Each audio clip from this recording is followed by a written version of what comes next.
பார்த்துக் கொண்டிருக்கிறோம். அரசு ஊழியர் ஓய்வூதிய திட்டங்கள் குறித்த ஆய்வறிக்கையை தற்போது ககன்தீப் சிங் பேடி தலைமையிலான குழு முதலமைச்சரிடம் சமர்ப்பித்திருக்கிறது. தொடர்பான அண்மை செய்தியை பார்த்துக் கொண்டிருக்கிறோம். கூடுதல் விவரங்களோடு இணைகிறார் சிறப்பு செய்தியாளர் அபினேஷ். விவரங்கள். அரசு ஊழியர்களின் பழைய ஓய்வூதிய திட்ட கோரிக்கையை தொடர்ந்து மூத்த ஐஏஎஸ் அதிகாரி ககன்தீப் சிங் பேடி தலைமையிலான அமைக்கப்பட்ட குழு தனது முழு அறிக்கையை இன்றைக்கு முதலமைச்சர் மு க ஸ்டாலின் தலைமைச் செயலகத்தில் சமர்ப்பித்திருக்கிறது.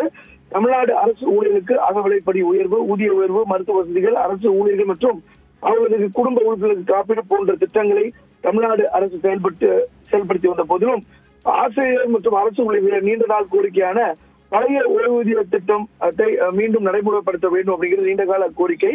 எனவே அதை நடைமுறைப்படுத்துவதற்கான சாத்தியக்கூறுகளை ஆராய்வதற்காக முதலமைச்சர் மு க ஸ்டாலின் குறிப்பாக இது குறித்த விரிவான ஆய்வு மேற்கொண்டு அரசுக்கு அறிக்கை அளிக்க மூத்த ஐஏஎஸ் அதிகாரியான ககன்தீப் சிங் பேடி தலைமையில குழு கடந்த பிப்ரவரி மாதம் அமைக்கப்பட்டது. இந்த குழு 9 மாதங்களுக்குள் அரசுக்கு அறிக்கையை சமர்ப்பிக்க வேண்டும் என உத்தரவிடப்பட்டது நிலையில அரசு பணியாளர்கள் சங்கங்களுடன் பல கட்டங்களாக ஆலோசனை நடத்திய அந்த குழு எல்ஐசி உள்ளிட்ட சம்பந்தப்பட்ட நிதி நிறுவனங்களுடன் கலந்தாய்வு கூட்டங்கள் நடத்தி கடந்த அக்டோபர் மாதம் ஓய்வூதிய திட்டங்கள் தொடர்பான இடைக்கால அறிக்கையை தமிழ்நாடு அரசிடம் சமர்ப்பித்தது. முழு அறிக்கையை டிசம்பர் இறுதிக்குள் சமர்ப்பிக்க வேண்டும் என தெரிவிக்கப்பட்ட நிலையில இன்றைக்கே முதலமைச்சர் சந்தித்து தன்னுடைய முழு அறிக்கையை அந்த குழு சமர்ப்பித்திருக்காங்க. எனவே இந்த அறிக்கைக்கு பின்னர் இந்த அனைவரின் கோரிக்கைகளும் பரிசீலனை செய்யப்பட்டு இறுதி அறிக்கையை இன்றைக்கு சமர்ப்பித்திருக்கிறாங்க.